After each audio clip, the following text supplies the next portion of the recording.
Hey viewers, my name's Cara. This is my personal channel, and this is another video about my experience at my first witch camp. This video's topic is finding and meeting allies. The overarching theme of the camp that I went to, the overall theme of the work was about creating and deepening alliances. Finding new allies, deepening the relationships that we may already have with allies. This is using the word ally in a spiritual sense, not just in the way that sometimes that's used in other types of communities.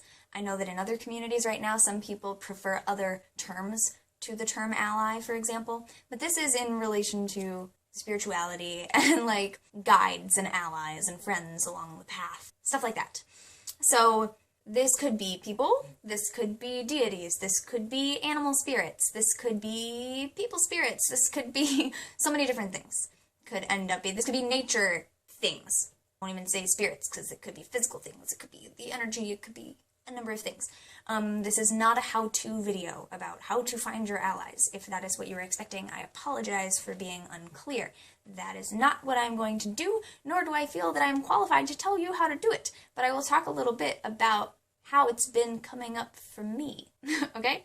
So, at the beginning of last year, beginning of 2015, I've mentioned this before, I started getting repetitive messages from the universe. That happens for me in synchronistic ways, and the same message keeps showing up in multiple different formats, and in person, and in my dreams, and in things I'm reading, and in things people say to me, and like if I notice a pattern, I'm like, wait, this has been coming up a lot, I might look up, what is that thing? What does it mean?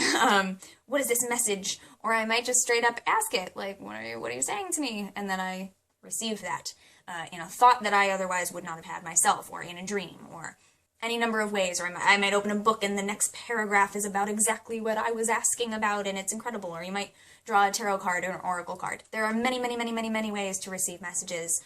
I'm sure some of you may have ideas of what your preferred method would be, things that you resonate with. Some of you might not know that yet.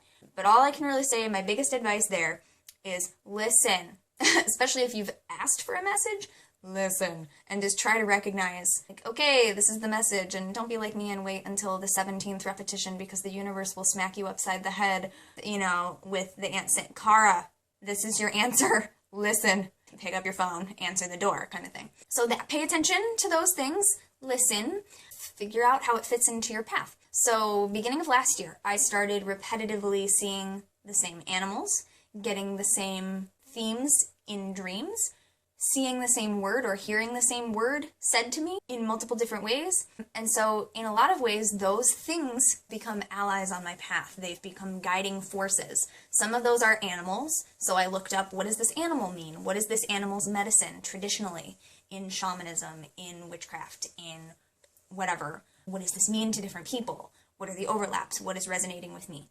Some of these were, I don't even really know how to say it, like abstract concepts. Things like being at the crossroads, things like justice, things like love, stuff like that. Patterns.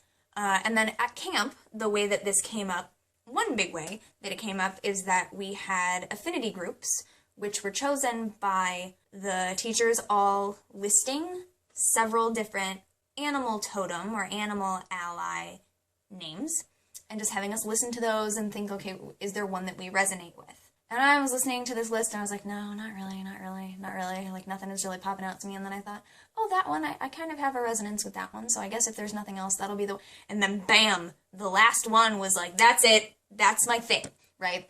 So then what we did is we went up and picked up the little like paper that had the one that was our thing, and then you look around and you see who else has picked up that animal. And then you have this group of people who maybe you've already spoken to at camp, maybe you've just met them, hadn't gotten to speak to them much yet, they're not in your path, maybe they are in your path group, whatever. But all of a sudden you know that you all have one very important thing in common, and that is that you all resonate with this animal. So suddenly, this animal is to be worked with as an ally, and these people are your ally group, your affinity group. You have an affinity with them. They will be guides for you in a way. They will be community. So that was a big thing that we worked with. Every day we got time to talk with them. We did a ritual together. I know my group in specific, without giving away any specific experiences, we chose to work with the energy of our animal, kind of focus our ritual and what we decided to do for the ritual around the energy of that animal and why it spoke to all of us in the first place. Obviously telling the story of how we resonate with that energy and what that brings, and seeing each other through that lens. Part of our ritual, in one of our groups, I actually sang them one of S.J. Tucker's songs that is based on the children's book that her friend wrote, Rabbit's Song, which is a song about Trickster coming to Earth to look for his animal totems, the animals on Earth that would be Trickster's allies. And if you don't know the song, I think you can find it online. It's called Rabbit's Song, sung by S.J. Tucker. And I sang that for them, and I sang it for ritual, and it's just very cool to like think of it in terms of like, these are the different, like you don't need to have just one. There can be multiple animals, multiple people, multiple energies, multiple concepts that all resonate with you and can inform your path. And then on the flip side of that, remembering that you are also an ally for people. You are also a guide to other people's paths. And sometimes those relationships form themselves in ways that you didn't anticipate. And they come out of places that you didn't expect. You know, you might open yourself up, you might do a meditation, you might pray, you might ask for messages in dreams, and get something that is the opposite of what you would ever thought. And sometimes your first instinct is to say, okay, that's wrong, I did something wrong. But sometimes it's just that there's an important lesson for you in that you didn't even know you were looking for. And sometimes those are the most important. So I would recommend doing that. If you want to start doing some of this work, if you haven't done it yet, if you want to start it, or if you want to do new ones, if you want to deepen those relationships, meditate on it, ask for it to come to you in dreams or in a card reading or whatever form of, if you use a form of divination, whatever medium feels comfortable to you, ask for a message in the way that the universe knows how to speak to you, that you know how to listen for, and be open to that and research it and just kind of sit with it, work with it a little bit. Likewise, if there's an energy that you would like to recognize as a guide that maybe you don't feel has come to you, just start communicating, start building that relationship. This is the same advice that I've been giving for connecting with Deity, because it's the same advice that I got when I was asking people about, like, how can I find out if there are specific deities for me, because that was never a big thing in my path before a year or so ago either, a couple years ago. And it's really been working out pretty well. So I recommend that. And also, speaking of deities, deities have allies and totems and guides and, you know, things that they're associated with, right? They have associations and correspondences. So if you're working with a deity and dogs are sacred to them, maybe think about working with that energy and what do dogs mean to you in your path. But finding where those things exist. It's been really helpful for me, because then there are, just like when you're friends with someone, right? If you have a problem that you know one of your friends has something to say about, like one of your friends will really be into hearing this story and helping you through it, whereas maybe another friend wouldn't be as in tune with it. You want to go to that friend, right? So it behooves you to have multiple friends. It also is great to have one best friend or couple best friends with whom you can share absolutely everything and are great for everything.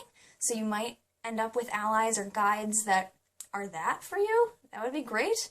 I also, without going too much into guides, because I've talked about this on the Pagan Perspective in multiple videos, I think there's a difference between like lifelong allyship, like energies that have been with you, like you feel since birth, and energies that you feel will be with you your entire life, that you can always go to, that you always resonate with, that are just like part of your inherent being, and guides who may be showing up more in the forefront for certain times of your life because they have a message for you or a lesson that you need to learn at that time, who then may recede and fall back into the shadows when you're not currently in need of working on their specific realm. So I think be on the lookout for the difference between that too. Again, this is not a definitive, like, this is how to do this, but these are various things that have come up for me that have been really cool and I think helpful, and maybe something in there will help you too. Maybe not. That's cool. There's lots of other people who have done videos about these things, lots of other people who have blogs on the subject.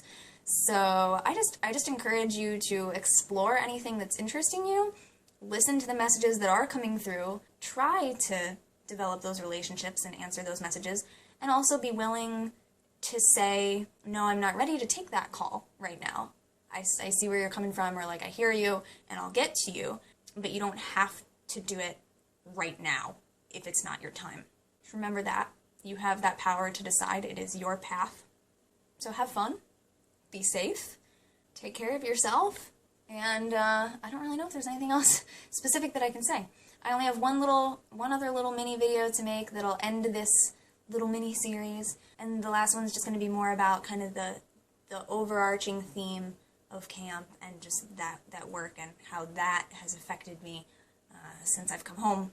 So, hope you enjoy that, and if you want to learn more about Witchcamp, I'll put a link in the description to witchcamp.org. Witchcamps are week-long intensives in the reclaiming tradition of witchcraft, and there are multiple camps all over the world. There are several in the United States, some in Europe, some in Australia, and probably little pockets of reclaiming community in other areas as well.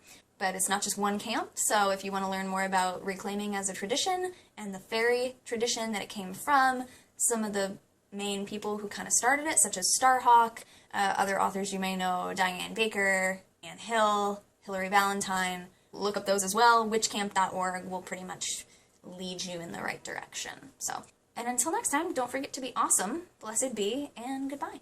Thank you so much for watching.